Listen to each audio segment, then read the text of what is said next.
Hi යාළුවනේ කොහොමද? අපි පොල් රොටි හදමුද?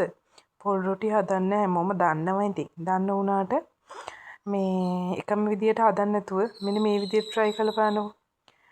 පොළුයි ලූණුයි එකට දාලා මම අවුමිරිස් දානවා. මොකද මේ අපේ ගෙදර මම වගා කරලානේ තියෙන්නේ අවුමිරිස්. ඒ අවුමිරිස් ටික දාලා යාළුවනේ අවුමිරිස් කඩලා ගෙදරම වවුමිරිස් පැලයක් හරි ඉඳ ගන්න ඔයාලත් මම මේ වීඩියෝ එකක් දාලා ඇති කලින් ගිහිල්ලා බලන්න. අවුමිරිස් කරපිංචා තීනියට ලියලා දාන්න. එතකොට අමුතුම රසක් එනවා රොටිය පිච්චෙනකොට. සුවඳක් රසක් එනවා. ඊපස්සේ කෑලි මිරිස් ටිකක් ගම්බිරිස් කුඩු ටිකක් ලුණු ඒව දාලා හොඳට මික්ස් කරගන්න ඕනේ.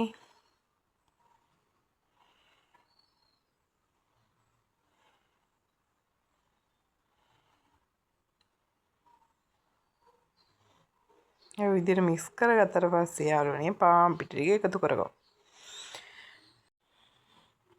ඊට පස්සේ අපි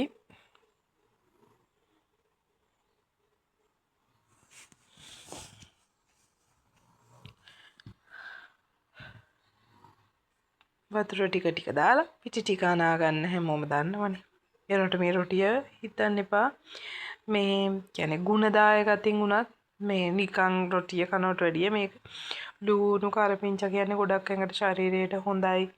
ඒ නිසා කොලෙස්ටරෝල් එම් රොටිය නිකන් කන්නවට වැඩිය ඕම දාලා එකතු කරලා හදලා කන්න.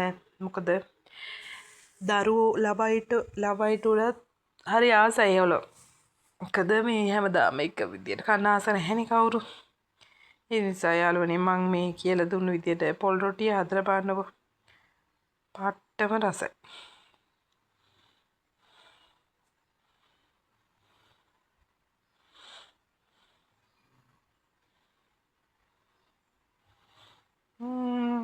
පිටි අනලා ඉවරයි. ඔන්න ඔය විදියට ඊට පස්සේ අපි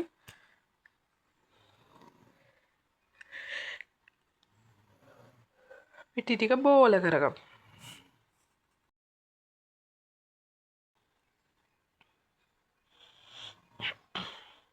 මේ විදියට ලේසි රෙසිපි අරගෙන ඔයාලට මම ආයෙත් එන්නම්. මගේ මේ වීඩියෝ එක හොඳයි කියලා හිතෙනවා නම් ලයික් එකක් කමෙන්ට් එකක් දාන්න. සබස්ක්‍රයිබ් කරලා නැත්නම් මාව සබස්ක්‍රයිබ් කරන්න යාළුවනේ.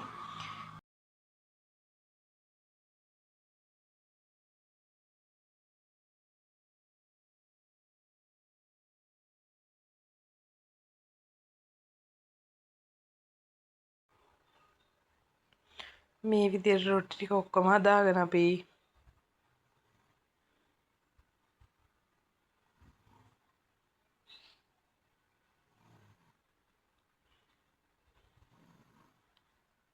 ඒකේ පාට ලස්සනට එනවා යාළුවනේ.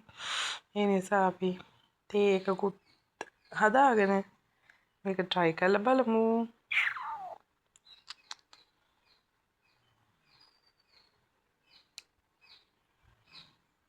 සුබ දවසක් යාළුවනේ. සතුටින් පරිස්සමින් ඉන්න.